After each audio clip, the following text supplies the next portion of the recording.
안녕하세요 여러분. 우리 몸의 근육은 약 3분의 2가 하체에 집중되어 있다고 합니다. 근육량은 20살을 기점으로 1년에 약 1%씩 줄어드는데 이때 가장 먼저 쇠퇴하는 것이 바로 하체 근육이라고 합니다. 스스로 근육을 만들지 않으면 해를 거듭할수록 살찌기 쉬워지고 거동이 불편해질 수 있는데요. 날씬하고 건강한 라이프 스타일을 추구하다 보면 하체 운동은 소홀히 하고 상체 운동에만 치중하는 경향이 있습니다. 그러나 하체의 주의를 기울이는 것은 상체 운동만큼 중요합니다. 하체 운동은 전반적인 근력, 균형 및 기능적 움직임에 중요한 역할을 합니다. 따라서 헬스장을 가거나 집에서 운동을 할 때는 하체를 목표로 충분한 시간과 노력을 투자해야 합니다. 과거 덴마크의 코펜하겐 대학교 연구팀은 허벅지 둘레가 얇은 사람들은 허벅지가 비교적 두꺼운 사람들에 비해 심장병이 발병하거나 사망할 위험성이 2배가량 높은 것으로 나타났다고 발표한 바 있는데요. 또한 전문가들은 하체 근력이 탄탄하면 혈당 조절이 수월해져 당뇨병을 예방할 수 있고 장기 주변의 지방을 제거하는 효과가 있다고 입을 모으고 있습니다. 그렇다면 무조건 허벅지만 두꺼우면 되는 걸까요? 두꺼운 허벅지가 건강에 이롭다고 말할 때의 허벅지는 꾸준한 운동을 통해 두껍게 발달한 허벅지 근육을 뜻합니다. 다시 말해 허벅지의 둘레 그 자체가 아니라 허벅지 근육의 둘레가 건강의 유지 및 발달에 지대한 영향을 끼친다는 것입니다.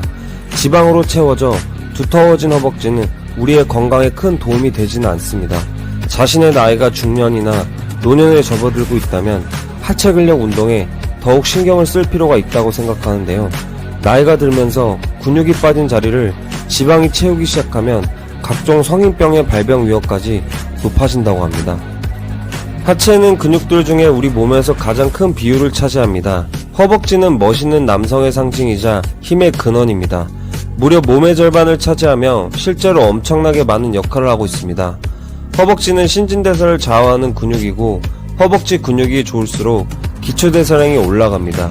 기초대사량이란 생물체가 생명을 유지하는 데 필요한 최소한의 에너지량을 말하는데요. 남자는 30대가 되면 점차적으로 남성 호르몬 감퇴와 혈액순환의 저하가 시작되고 40대부터 발기력의 적신호가 나타나게 된다고 합니다.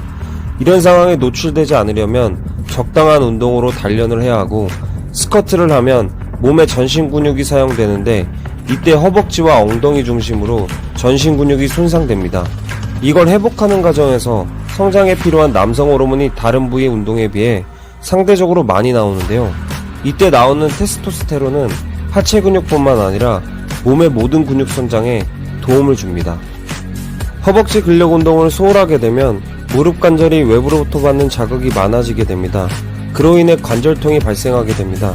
실제로 근육이 약한 사람의 경우 강한 사람과 비교했을 때 통증을 약 30% 이상 더 느낀다고 합니다. 무릎 관절 주변의 근력이 향상되면 무릎을 안정적으로 지탱하여 무릎의 퇴행성 변화를 예방할 수 있습니다. 건강한 무릎 관절을 유지하는 데에는 근육의 역할이 그만큼 중요한 셈이죠. 다리 운동을 하면 하체가 굵어질까봐 걱정하는 여성분들이 많습니다. 여성은 하체 운동을 아무리 많이 한다고 해도 다리 근육이 잘 생기지 않는데요. 근육의 성장과 발달에 영향을 주는 호르몬 중 중요한 부분을 차지하는 것이 남성 호르몬인 테스토스테론인데 남성에게 많이 생성되고 일부분은 부신이나 난소에서 소량 생성된다고 합니다. 남성은 이 테스토스테론을 왕성하게 분비하지만 여성은 부신이나 난소에서 생성되는 소량의 테스토스테론에 의존해야 하기에 여성 로이더가 아닌 이상 남성만큼의 근육을 생성하는 것은 극도로 어렵습니다. 여성이 중량 운동을 하면 몸에서 그만큼 여성 호르몬인 에스트로겐이 많이 분비됩니다. 중량 운동식 나오는 테스토스테론의 분비에 대항해 여성성을 잃지 않도록 하기 위한 몸의 방어 작용입니다. 우리 몸 근육은 30%는 하체에 몰려 있습니다. 나이가 들수록 신체 활동이 줄어들지만 음식 섭취량은 같기 때문에 상체는 무거워지고 하체는 약해집니다. 근육이 줄어 허벅지가 가늘어지고 몸은 쉽게 피곤해집니다.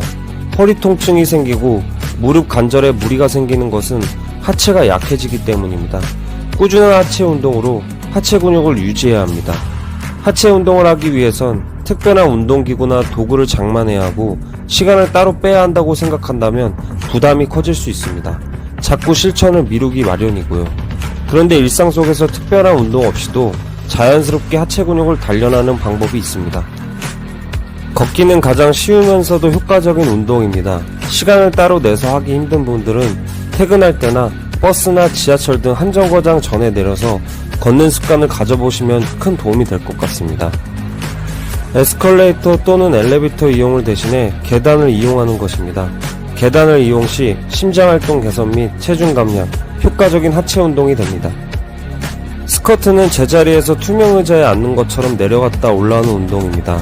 가장 효과적인 하체 근력 운동으로 TV를 보거나 설거지를 할 때 하루에 몇 번씩 해주시면 좋을 것 같습니다. 이렇게 일상생활에서도 간단하게 할 수 있는 운동법과 하체 운동 중요성을 설명을 하였습니다. 건강은 우리의 자산입니다. 우리나라 속담에 양을 잃고 우리를 고친다라는 말이 있습니다. 지금은 아무 문제 없으니 괜찮을 거야 라고 생각 마시고 지금 이 순간부터 건강한 몸을 지키기 위한 예방 차원에서 노력이 꼭 필요할 것 같습니다.